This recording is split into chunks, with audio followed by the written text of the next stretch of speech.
Open up a tab, grab a seat, and pour a pint.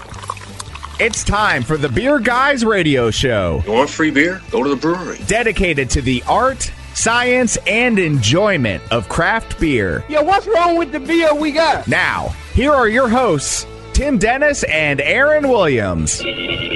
And welcome to the Beer Guys Radio Show, beerguysradio.com. We are radio for the craft beer movement on a road trip this week, broadcasting live from Pretoria Fields Brewing in Albany, Georgia. And I'm Aaron Williams. And I'm Tim Dennis. And Brian Hewitt is with us here. He's hanging out. We're drinking beers, as Aaron mentioned. Good. We're at Pretoria Fields Collective in Albany, Georgia. And we're going to talk to Eric Kirchner and Jennifer Harris about this gorgeous brewery. Absolutely. So, guys, thanks for joining us today. We appreciate it. Thanks for having us. We're so excited to have you guys here. Oh, definitely. A lot of fun to kind of take that road trip, Tim. You know, I grew up in a rural part of the country. Grew up in a dairy farming community, and so coming back down here where there's like fields and farms, it's just awesome. I'm so happy to be here. Actually, I've been in those areas too. You know, yeah, just bringing to it's God's country, Aaron. Absolutely, it's awesome. So I'm really psyched about Next that. time you guys are out, we'll have to have you up to the farm. Heck yeah, that sounds fun. Absolutely, yeah, that sounds great. Definitely. So speaking of great, by the way, I'm just going to go ahead and skip over my week because I was boring. I went to Home Depot, went to Bed Bath & Beyond, did some of those things. What they have on tap at Home Depot? They had nothing on tap, and you know, the life of being a suburbanite dad was basically interfered with my craft beer drinking this week. So I'm going to defer to you guys. It happens. Yeah, well, definitely. I didn't have a ton, but I did. I had some All Deuce from Gate City. So good time. They celebrated their anniversary last weekend, partying there in Roswell. And we're taping a little early, Aaron, because we're road tripping. Yep. Weekend road trip, so didn't have a lot. But we are going to drink Chattahoochee, Omaha Brewing Company, and Wild Leap. Those are all on our agenda for this weekend trip. Yeah, I'm pretty excited about that. It's going to be a good time. Absolutely. Brian, it's been 2 days since our last taping, so I'm sure you've had like 30 beers. So I just did have a Southern Brewing Company Maui IPA, and that was very delightful. And I did the other night have a Creature Comforts Get Comfortable and a Jailhouse Breakfast Stout. So I got a few in. Yeah. Okay. I haven't had the latest Get Comfortable yet, so I'm looking forward to finding that out there. So it's a good beer for a good cause. Yes, it was very tasty. Awesome. Yeah, they always do a nice job with that. So speaking of beers, let's go ahead and check out this week's Truck and Tap Beers of the Week. Crack open a cold one. It's the Truck and Tap Beer of the Week. Woo-hoo! Craft beer and food trucks in downtown Woodstock. Truckandtap.com. All right, Tim, what do we got? We are going to be drinking. You know, I kind of gave away what our beers of the week That's true, are you did. this week. It's okay. So we're drinking, right now I'm drinking the Berry Goza, the to-be-named Berry Goza, correct? Well, we're going to do seasonal Okay. Gozas. Eric, what did you put in this season's Goza? Oh, this one had a blackberry. It was about 120 pounds fruit total, but I did blackberry and strawberry. Okay. You know, the strawberries sometimes just don't carry in a beer. They're beautiful aroma, but they just don't last. And even the color can be just a slight, pink color. So I wanted to brighten that up with some blackberry, and the blackberry goes a long way. So that's where I got that really interesting. These berries were grown on our farm, so they were picked fresh and then flash frozen so that we could utilize them later on. So we'll look for more seasonal Gozas. Those are only available right here at the tap room. Awesome. I look forward to talking more about the farm concept because that's super cool what you guys are doing there, and we'll definitely get into that. So we're also it's all about Pretoria Fields. You're Absolutely. Their Sholey IPA. I am. A nice good West Coast IPA, which I certainly prefer, yes. They've got a stout on over there. They have a regular Goza, the non-berry version. So we'll have to try them all. We got to get to all of them. Of course. Absolutely. That sounds like that's our beers of the week. All right, let's check out this week's headlines. What's in the news? The Beer Guys have the scoop. Extra, extra, read all about it. Time for headlines. Okay, Brian, so what's the news? All right, we've got a number of interesting developments in the local area. We've got Glover Park Brewery coming to downtown Marietta. It's slated to open in mid to late summer 2018. It's opening in the former Marietta Light Company building. It's going to be a, quote, traditional straight-up brewery and tap room, and it will rely on food trucks for food. We know how that goes. That's a lot of folks do that. It is a good model. Definitely. We also have Wild Heaven moving forward and filing with the City of Atlanta to start their Lee and White development. They will be converting what is nearly a 28,000 square foot warehouse space into a new brewery. The plans are to move the majority of their production to the new space when complete. The original Avondale location is not closing. People have been worried about that. It will focus on Belgians, barrel aging, and sours. And they expect that facility to be open sometime late in 2018. Yeah, and that's kind of interesting because, if you've noticed it, if you've ever gone to Monday Night's Garage, it's the white building that's across the street from it as you kind of go in there. So that's going to be there, and it looks like that Hop City location is going to be right on the front of that. So in that little triangle, there's going to be 3 good beer locations. It looks good. I've seen a map, and it was a little confusing to me how it was laid out, but I think it'll all make sense once everything's in there. It's going to be huge. Yes, it'll be huge, as somebody says. JR Revelry Distillery is coming to downtown Roswell. They do have stuff out on the shelves right now. That's because their spirits are currently contract distilled out of Nashville, Tennessee. They're citing SB 85 as the reason for this development and are saying that there may be other openings and expansions happening because of SB 85 coming up. Yeah, and again, this is more news opening up the business for folks in Georgia to kind of just to buy or sell the alcohol that they make. And, now we're starting to see more distilleries coming in, which is always good. I welcome more distilleries. Absolutely. And speaking of distilling, we've got Back 40 over in Alabama is getting into distilling. They're releasing canned cocktails later this spring, beginning with Moonshine Margarita. It's part of their diversification plan to safeguard the company from craft beer market volatility. Mm-hmm. They found that with some experimentation, they could produce a palatable spirit with beer that's past its prime. So we've seen something like that done locally. I know that IDC made beer schnapps with, I believe it was 3 Taverns and Eventide's beers, or Blue Tarp. I think it was Blue Tarp. And those were great. Those came out really well. And then Monday night also did one with Independent as well. ASW. ASW. I'm sorry. That's yes, right. That's right. So, that is correct. So, yeah. Now some of those were with fresh beer. Some of them were with dated beer. I think all of the results came out pretty cool. Definitely. So we've got Stone Brewing. This is big. Stone Brewing is suing Miller Coors over the use of Stone in Keystone Light can designs. So the legal action was announced in an entertaining video this week, calling the use of the name deceptive on the part of Miller Coors. So Miller Coors shot back saying that this is all theater and advertising on the part of Stone. And to be fair, Stone is definitely making the most of the situation. They say that Stone says that legal action would be avoided or dropped if Miller Coors, quote, puts the key back in Keystone in their labeling. Yeah, no, I saw the new labels, and of course, as a veteran of Keystone back in my college days, Keystone Light, of course, because I'm classy like that. Of course. Yeah. They've changed it, so now instead of Keystone, it's got a big blue or gray stone on the label. Written sideways on it. Did you ever call it Stone when you were drinking? No, I just called it whatever swill we had in the keg, and that was pretty much whatever was cheapest. I've known a number of Keystone drinkers, and nobody's ever called it Stone, and that's Miller Coors is saying that they do.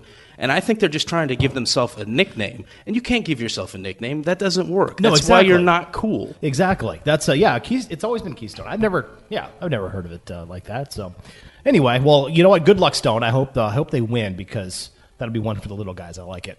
I do as well. Yeah. So Uptown Brewing Company has made a beer with the rarest beans in the world. It's called Rarest Bean. It's a 12.5% Imperial Stout.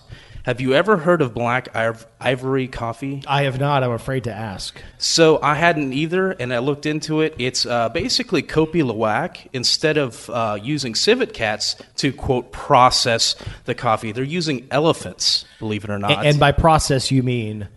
Yes, that means some digestive action is happening, and the beans are collected after that digestive process has gone down. That stuff runs about $100 an ounce. They're also using a really rare vanilla bean, a Tongan vanilla bean, and each of those beans are like $15 to $20 a piece for like one vanilla bean. So according to my information, there was a grand total of 100 of these 16.9-ounce bottles that were released. I believe that was on Friday. I don't have a bottle price, but I have to imagine that was expensive. Yeah, it's going to be on the pricey side, I believe. So there you go. If you can afford it, go ahead and take it. Well, cool. Thanks, Brian, so much. We're listening to the Beer Guys Radio Show, beerguysradio.com, and we'll be back right after this.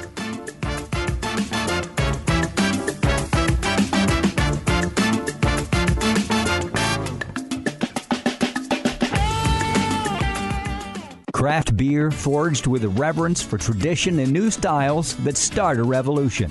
Ironmonger Brewing.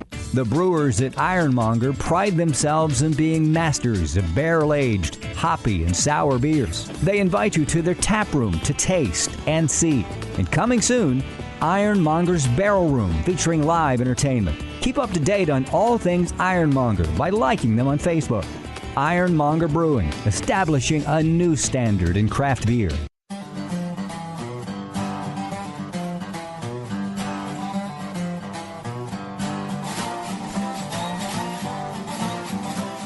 Follow the Beer Guys on Facebook, Twitter, and Instagram. I didn't enjoy it at all. Now, back to the Beer Guys Radio Show. And welcome back to the Beer Guys Radio Show. We are on the road this weekend.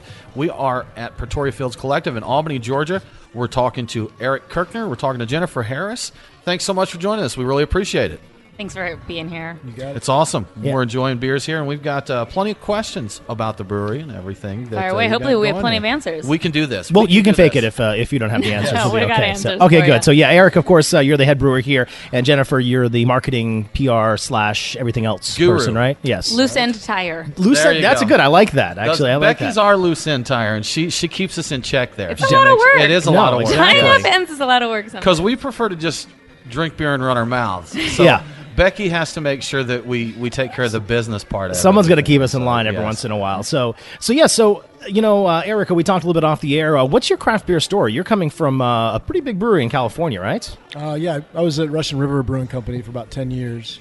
Okay. So I spent some time out there, California.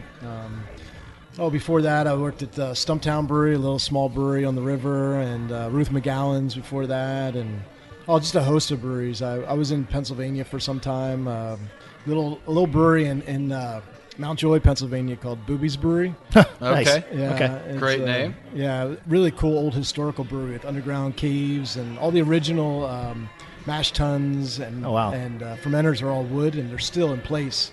So this place went out of business prior to Prohibition. So Okay. everything's still, it's very historical. Oh, very cool. Some I like good that. cave aging. Perfect for aging beer. Did you know, here's quick off-topic history, the parking garage basement of the Atlanta Hilton was the cellar caves for I think it was the Atlanta Brewing Company. Wow. In Atlantic Georgia. Brewing Company. Atlantic Brewing Beer Company. Company or something like that. Yes.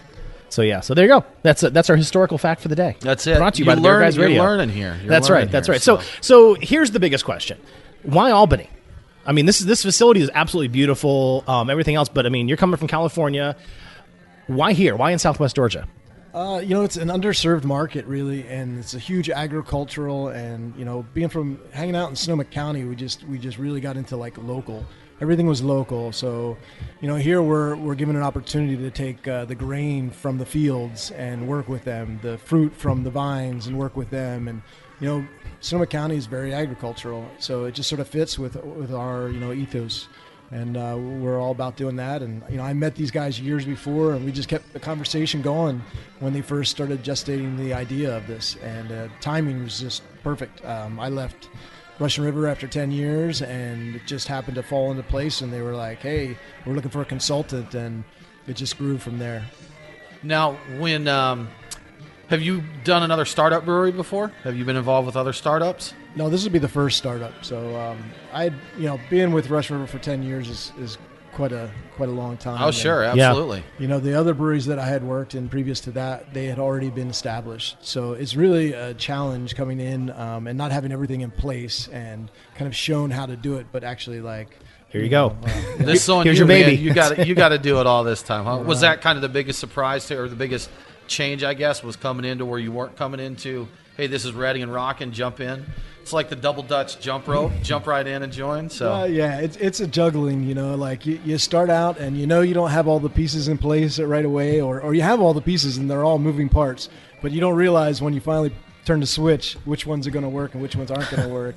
So you got to weed through all that, and that's just a learning experience. And I've always been an advocate of that. If it works, you don't really learn anything. It's a system that you're hodgepodge together, or it's all brand new, and you have to work through all things, and that's just really how you get to understand the engineering and how everything works together. Yeah, and everything is different, and of course it can be completely different from the manual or the training that you receive until you actually turn that switch on.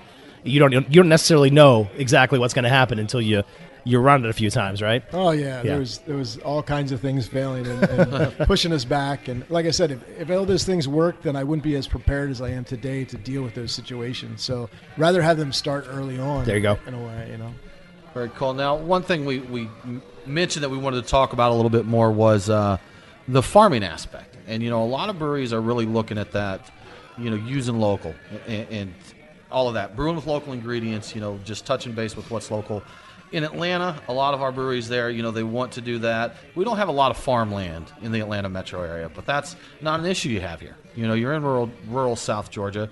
You have farmland. Pretoria Fields has a farm, so. They are actually fifth-generation farmers, the owners here. The Morgan family, who owns the brewery, tasting room, and also our farmlands, this was something that they built on the dream, as they realized they were going to continue farming into these next generations. How do we really get a value-added product out of our farm? And Dr. Tripp Morgan, who's the owner here, had done some home brewing about 20 years ago, loved beer, loved the craft beer movement, and they said, that's it. Why don't we grow organic barley, rye, wheat. We're growing some Immers, which is an ancient grain, also known as spelt. So yeah, they're primarily farmers. Our tagline is brewed by farmers and farmed by brewers, and it's essentially a collective of all those things together. They pick the hardest way possible to start a brewery. It's like if brewing starting up isn't hard enough, let's what? Let's start with growing the grain. Well, and I think that was also what interested Eric and I. Eric first met these guys was it the CBC in 2015? I think it was, yeah.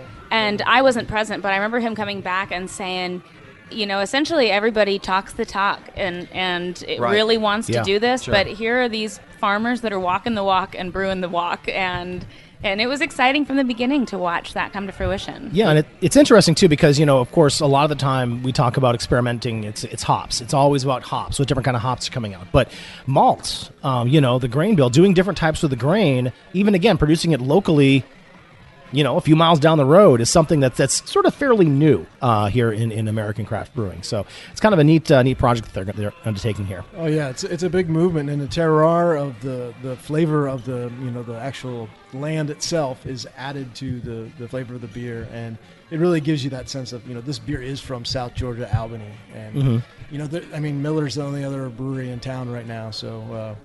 We're enjoying that. You catching up to them production-wise? Definitely right on their tails. Right on the tails. Right on their tails. Yeah. Just a few million barrels to go. You're okay. That's it. Eric, something I want to ask you about. You mentioned terroir. And why is that not mentioned more in beer? Why is it not more focused on the terroir when it comes to brewing beer? Well, I think you are seeing a lot more forage beers, through the Midwest and North. And all over the place, there is actual movement of forage beers.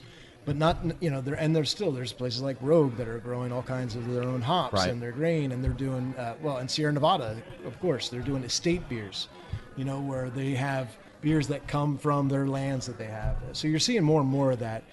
Usually it's a brewery that gets into the growing of, they get into the farming, but this is almost like a farmers that are going to brewers. So it's just a different perspective. Almost the opposite around, exactly. Yeah. So, do you have the same variations? One thing we've heard a lot in craft beer from people is there's a very popular brewery in Atlanta that people started complaining about batch variants on certain beers.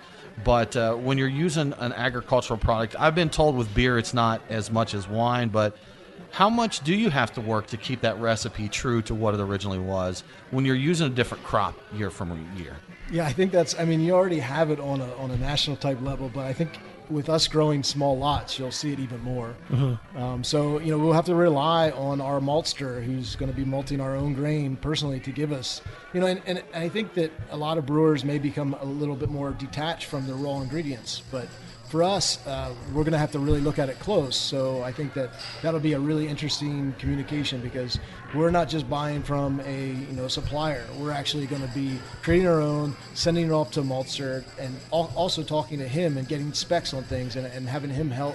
He's a craftsman as well, so he's going to be crafting our malt to meet our needs. And it'll be a learning experience, but that'll be the fun part of it. And if we have some variants, I think it'll be good. I don't we just have to have the conversation around it and build that appreciation. And I'm glad that you did mention viticulture because both ciders and wines definitely see this year to year, and that's part of the conversation already in those industries. So to be able to start that conversation now and say to someone, for instance, we mentioned hops. We'll be growing our own hops. Now, this is not known as a hop growing region. Right. Yeah. So are our hops going to taste different than hops that are grown in the Pacific Northwest? Absolutely. So there'll be a conversation opportunity there. You're listening to the Beer Guys Radio Show. We are talking to Pretoria Fields Collective in Albany, Georgia. We need to take a quick break, but we'll be back right after this.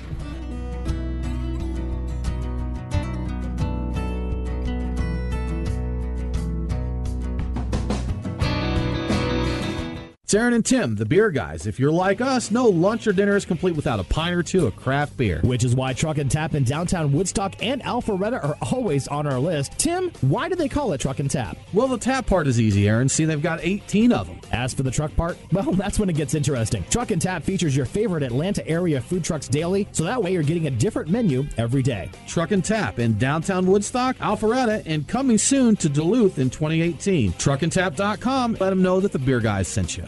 We are Reformation Brewery, celebrating the reformer in you. Locally crafted within the renowned Etowah watershed of Woodstock, Georgia, Reformation creates yeast-forward brews full of aroma and flavor crafted to last. Come see us in beautiful Woodstock, Georgia, for a tour and tasting of unique brews that you can't find anywhere else. Reformation Brewery, set beer free. ReformationBrewery.com.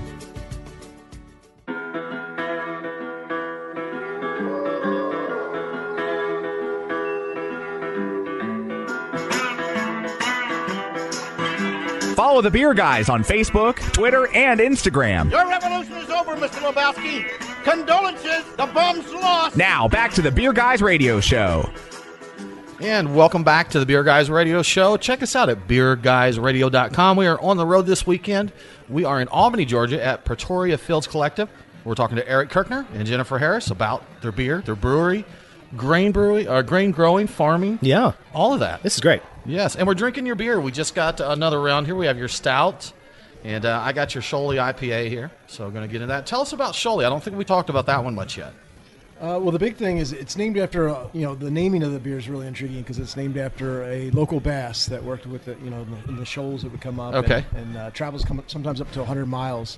And we're giving I think it's 2% of our sales proceeds to the Flint River innkeepers. Flint River Keepers. Yeah. And, I think that's really cool that they're not only involved in agriculture and keeping things local, but they're also trying to help out the local environment. And that says a lot. It's a lighter IPA. I guess everybody expected a big West Coast IPA, but I don't really see it as that. Some of the hops are just a little bit more tropical. It's very approachable. It's at 6%. Originally, I was working on a little bit more of a hazy IPA, and we decided to go with this one first.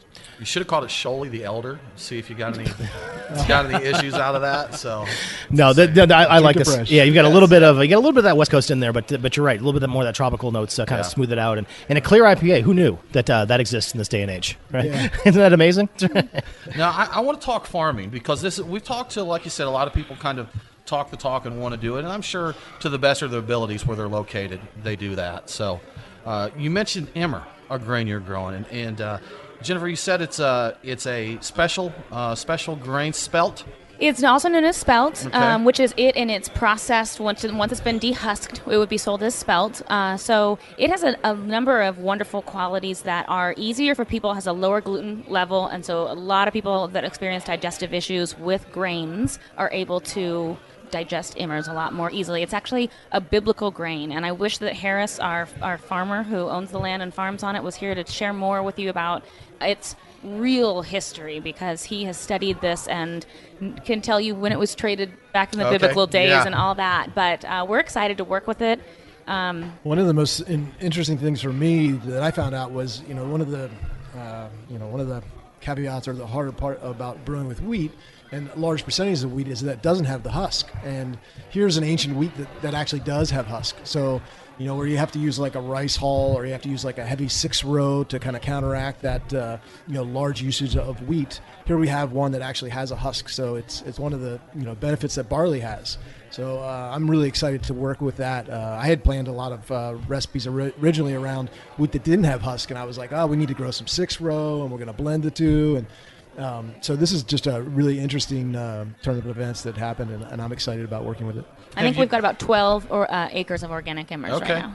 Have you got your grain into your beers yet? We have. Now, that was from last year. You want to speak on that, Eric?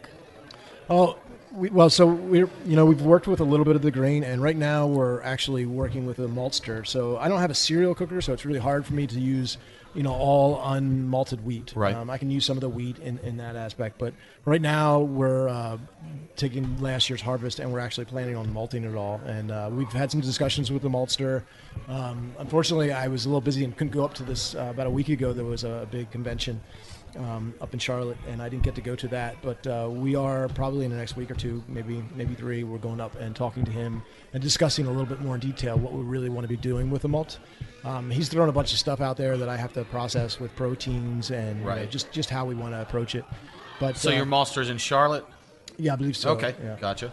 I was wondering if they were local. I'm like, we've got a whole brewing industry right here in South Georgia. Who knew? Yeah, maltster and all that. Yeah, so it's interesting. I was in Sonoma County when I was there. I was working with a fabricator, and we had just produced a micro maltster.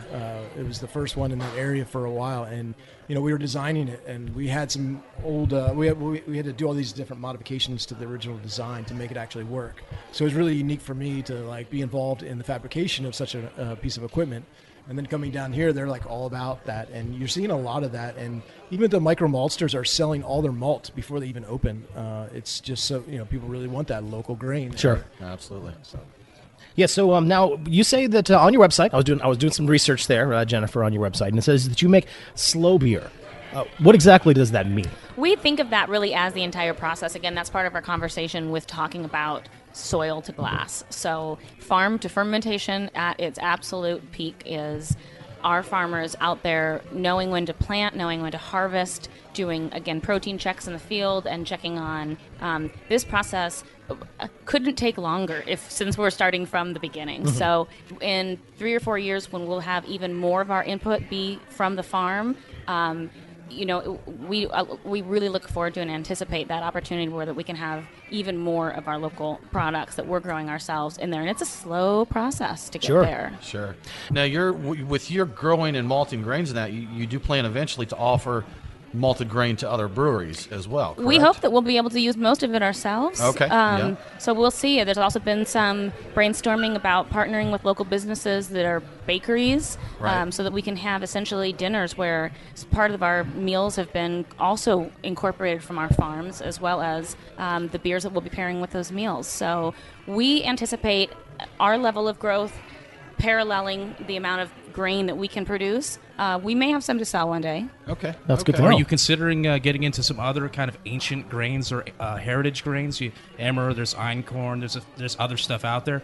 Or are you just kind of sticking with Emmer for now? No, I think we're absolutely interested in having that conversation down the line. It, again, will be that continuous conversation between Eric and our farmer to see what works, what's going to be growing the best on the land, and then how he anticipates utilizing it. Brian Hewitt is our grain correspondent. Yes, by the way. Brian's got that covered. So, Eric, this brought up another question for me, though. Talk about the grains and that. Having a farm, have you ever ran into a situation where you wanted to brew something and you knew of a grain that maybe existed, but it wasn't available? I mean, have you ever ran into a situation where you may say, I want to do this, it's not available, so I get with the farm and we can do this? Well, we've only been open for about a month, so we got a little bit of a lot of time to do it then, right? Yeah. So, I mean, for instance, I haven't done a lot of rye beers, and we had a huge production of rye this year, and we actually might put some of that on the market because I'm actually trying to develop recipes around some of the grains. So where before I may be just interested in certain styles that I'm going after, now I have just a whole different, whole different palette to work with. I can be like, oh, well, maybe we'll grow this. And what grows well here, because what I really want to do is what grows well here. And I've also thought of using different, like oats and corn and things like that. Originally, I planned on using a lot of these raw materials without having them malted, just because I knew that right out of the gate we could use them and not have to go through the infrastructure and get them malted and bring them back. And that's kind of why I was going with the oatmeal stouts. And even our golden has some corn and is designed very much like a cream ale. So I was looking for these other flavors that I could get, these silky flavors and these different mouthfeels that aren't always, are sort of more in like some of the pre-prohibition beers. Yeah, and oats really have kind of made a comeback in a lot of beers now. The hazy IPAs, I'm looking at beers like from the Vale and some other big breweries using a lot of oats in there to kind of create that pillowy mouthfeel too. So oats has become a more important grain in brewing as well these days. Yeah, and I mean, even in, if we start to do some farmhouse saisons and things like that, I mean, we'll want to maybe have a lot more unmalted wheats in there as well, just because the starches and stuff, create that slow fermentation that Jen was talking about. Now, one last question before we go to break. You mentioned a lot about wheats, about malts and stuff, but you also mentioned at the top of the show that you're also brewing or making fruit out of the farms as well to kind of put in your beers too. So we're in the middle of transplanting a few acres of mayhaw right now, and that'll be something that, coming from California, Eric and I have only had mayhaw jelly. That's all we've had. Yeah. We haven't had cider. We haven't had anything. So that'll be a real interesting few trial batches to do. But we're experimenting right now with getting some citrus in. I'm going to be going to a citrus conference and finding out what we want to put in. I know that one of Eric's variations in the Goza when he was doing recipe design was a really bright and delicious lime Goza. Mm-hmm. So I'm dreaming of, some lime cucumber edition of a Goza. There you go. Get real interesting. But we're going to continue to develop the fruit side of the farming as well. Awesome. You're listening to the Beer Guys Radio Show. We are talking to Pretoria Fields Collective in Albany, Georgia. We need to take a quick break, but we'll be back right after this.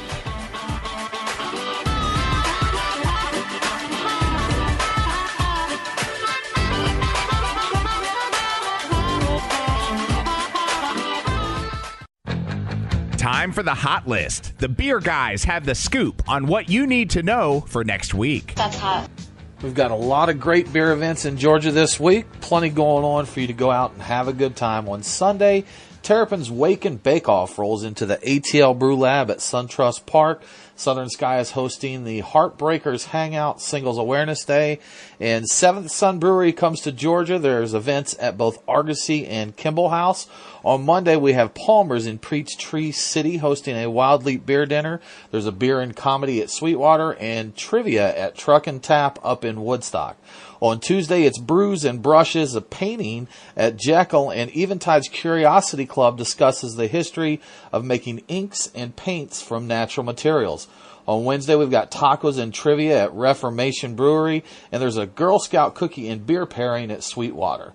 On Thursday, it's jam-packed with events including the Un Ane, I'm sure I said that wrong, and Hubbard's Cave Tap Takeover at the Porter Beer Bar. We have a silent comedy night at Creature Comforts. And remember that every Thursday is Throwback Thursday at Monday night's Midtown location, where you can get a tour and tasting for only $12. On Friday, Wild Leap releases their Upright DPA. We got a chance to sample that one from the tank last weekend, and it's a really great beer. You should definitely check it out. For something a bit stronger, there's a whiskey walk at Southern Art and Bourbon Bar featuring ASW Distillery and 1821 bitters. Then on Saturday, Dalton Brewing Company hosts their grand opening. It's Van de Kaiser Day at Hop Alley Brew Pub, and Scofflaw hosts the F Cancer fundraiser. And of course, there is Hops in the Hangar at the Delta Flight Museum. For a full list of Georgia beer events, check out our website, beerguysradio.com.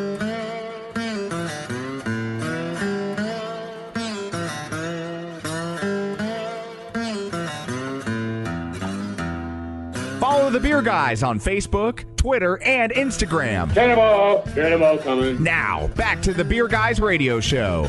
And welcome back to the Beer Guys Radio Show. BeerGuysRadio.com is our website. We're on the socials as well if you are so inclined. We're going to get back to more talk in Albany, Georgia, because we are on the road talking with Pretoria Fields. But first, Tim, we have a giveaway to give away. We do, Aaron. Each week we give away to one of our newsletter subscribers a very super cool swag pack. Yes. It's got T-shirts, glassware, stickers, koozies, all kinds of sunglasses, stuff. patches, just a bunch of stuff, yes. We've got a box full. Your swag closet runneth over, It does, definitely. So, but our winner this week is Lindsay Cassell. Castle or Cassell? I'm going to go with Cassell. Correctly, so. Yeah. But Lindsay, thanks so much for subscribing to our newsletter. Drop us an email to beerguys@beerguysradio.com, and we'll coordinate with you to get you the swag pack. Now, Aaron, if others want to join in the fun and win cool beer swag, how would they do that? Yeah, just go ahead and visit beerguysradio.com. Sign up for This Week in Georgia Beer. You'll get a weekly newsletter with all the happenings in Georgia beer. You'll also be entered to win that weekly swag pack that we just bragged about. So good stuff. Go ahead and check us out on the website, and we'll be good to go. Got a few more minutes, though, with the folks from Pretoria Fields here in Albany, Georgia. It's been a lot of fun kind of being on the road. We've got Jennifer Harris, the marketing department, and tire-upper of things, a loose-end tire-upper. Tire-upper. Exactly. That's an important job. And Eric Kirchner, of course. Well, hey, now, listen, I'm just... Family podcast. This is a family podcast, my friends. Exactly. Is it, though? We don't have any rules on us. We need a dirty old man laugh do what sound. we want. Yes. Brian, Okay, do you have any more questions about 2,000-year-old grains? I really don't. I was just going to brag about what I know about it. No, All right. I really don't. All right. That's cool. There you go. We'll call you back when we're harvesting so you can really check it out. Get it. There. Yeah, get I'm some excited. fresh emmers. That'd be fun. That'd All be that fresh cool. hammer. Tim, Brian will be dancing in the field getting his emmers. And You know, though, Hammers we're on. joking here, but it is really cool to go literally from grain to glass, to see that. We attempted to grow hops after 5 years of our centennials bearing not a single cone. We decided we'd just buy them from there, but we attempted it. So we've Pretty we've vines, done though, that. even if they didn't give were. you much. It did make bud. for interesting stuff there too. It was fun. It's a fun project. A horrible failure, but a fun project. So it happens. I used to forage for hops in Sonoma County. Yeah. Okay. Now, are there any wild ones that can be used? I think I heard one time that most wild hops are just not that well suited to brewing. Well, no, I mean, around there, it was actually a hop growing region in Sonoma County. So a lot of times they would, for irrigation purposes, they would grow them along the creek beds. So, you can still find remnants where they're still surviving. They throw 20-foot long root structures out into the creek beds. Okay. And I used to find them. Friends would tell me about them. Like I used to name them, and I never really knew. And I mean, a lot of times we thought they might be cluster because that was from that time period. Right. But looking at them all, they all had a different. Wherever they were growing, they all had a different look. I used to call one Spy Bob. I called another one what was it? I think it was Sugary Elm because it grew under an elm, and there was like elm sugar on top of the hops. So like. Everyone, I had this little interesting, I think. Talk about in variation between batches. Oh, yeah. You right? could really Yeah, never have seriously. a market-ready product from wild harvested hops. But that's the hop project, right? And that's the fun. That's what they're doing. That's the cool thing about changing it up every time is introducing those new flavors that were different from the last batch. See, if you had been a thinking man, you could have harvested some of those, thrown an X and a 4-digit number in there, and sold them as experimental batches, and just made a killing. The difference off between this. a thinking man and a drinking man. Right, yeah, exactly. Unfortunately. One's a lot more fun though. Yeah. There you go. So you have been open since December. What's that, Aaron? That's a 4-segment talking right there, Tim, is what it is. Usually in the 4th segment we've been drinking for a while, so sometimes it kind of gets a little bit fast and loose with the rules here in the last segment. But no, since December, have you learned? What have you learned from this process? Anything that kind of jumped out at you is what you not what you expected? I would say the most entertaining part is getting reactions from people who are living in Miller country because we are introducing, I think, very approachable beers coming from Sonoma County and coming from West Coast beer.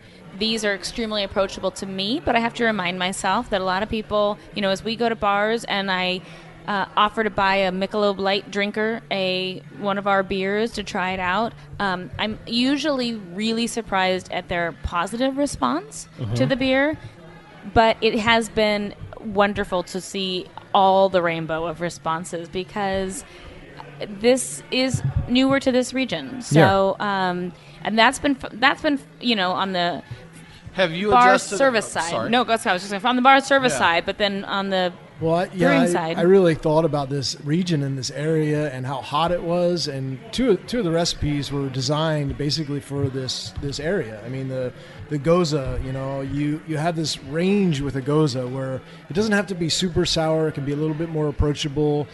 People love lemonade in the summer. It gets hot in the summer here, and we could use all these berries and fruits in it. And then, that salt of the earth, kind of like a little hint of salt. It just sort of made sense. And that 4.5%, you can really drink it and still get the toss into the cornhole at the end of the day. For me, a Goes is a classic, just a lawnmower beer. Us suburbanites, we have to do the lawn, mow the lawn instead of plow the fields, which is real work. But it's hot, it's super hot. I just want a little quick 4.5%. Get a little bit of that salt, perks you right up, and you're ready to go. And that's perfect. Yeah. Yeah, and my favorite is actually the Skywater, which is we're labeling it as a golden, but in reality, it's very much designed as like a pre-prohibition beer. And I just thought that was really the gateway, I kind of looked at these cream ales and these common beers that were in Kentucky, but they had a dark common that was very similar to a cream beer, or not cream beer, but a cream ale. And I designed it along those routes where I wanted to use, stuff from the farm. So there's some oats, there's some corn. It's very light. It's almost like a very, very light lager, but it's not. It's an ale. And then, Jen was traveling across Colorado at the time I was designing these beers, and she came back with this one from the middle of Colorado, a crowler that she pulled for me. You mentioned lawnmowers. Actually, it was actually called Citra Lawnmower was the beer that I brought him, and it was a thoroughly hopped, very light pale ale. Oh, no, was it a cream? It was a cream. Was it a cream? So it was an overly hopped cream ale. Cream ale, yeah. And, it just sent me off in that direction, and I just am really happy with it. I mean, it's just got a soft, light touch of some dry hops in it, which isn't typical of a cream ale, but I just think that it sort of makes it more my beer and makes it more of what I'm interested in. And there's just a citrus note of maybe even a little bit of a tangerine to it. And to me, that is one of the most nuanced, classic, and it's light, and it's this stepping stone of there's hops in there, but they're not like, knock you out hops. It's just barely there, but you're like, oh wow, yeah, that's a cool finish and such a balanced beer. I can't get over that beer. And even good gateway for someone that's coming from a Bud Miller Coors beer. I noticed you said Biller. You were blending your Beer macro and Miller, beers there. Bud Miller, Biller. So yes, absolutely. But even the stout here is fairly light. I mean, it's usually think of people, the classic. I don't like dark beers, and you can drink this one. It's warm out right now, even if it gets warmer. This is something that you could drink really all year long too. So that's good to have. Yeah, yeah. It's oatmeal stout, but it's really more it's like light. Porter-esque even. Mm-hmm. It's lighter and it's like I told the local restaurateur around the corner that there's a chocolate beer you got to come and try, and she was all stoked about coming down and trying the chocolate beer. And it's not there's a lot of roast to it. Mm-hmm. It's definitely a stout, but it's got these undertones of chocolate, and I think the oats just make it slickery and silky. And when the ice cream shop 2 doors down is open, when they choose to be open, stout floats are delicious. There you go. A little scoop of vanilla in there. That sounds perfect. Put a little bit of that and actually make an ice cream with it there, Yeah, that we should consider, absolutely. Yeah. Or maybe you make them a milkshake IPA, and bring all the boys to the yard. Get that lactose in there. Make it. That's what Brian does all the time. He makes right. I just make my own at home. After a few IPAs, his milkshake ends up in the yard and. It's just the cops are called, and it's not pretty. Yeah. So anyway, distribution plans. I know you guys are brand new, up and running. You said you've been talking to some local restaurateurs.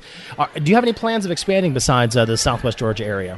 Well, we're getting a canning line put in April, so we'll get cans as far and wide as we can get them.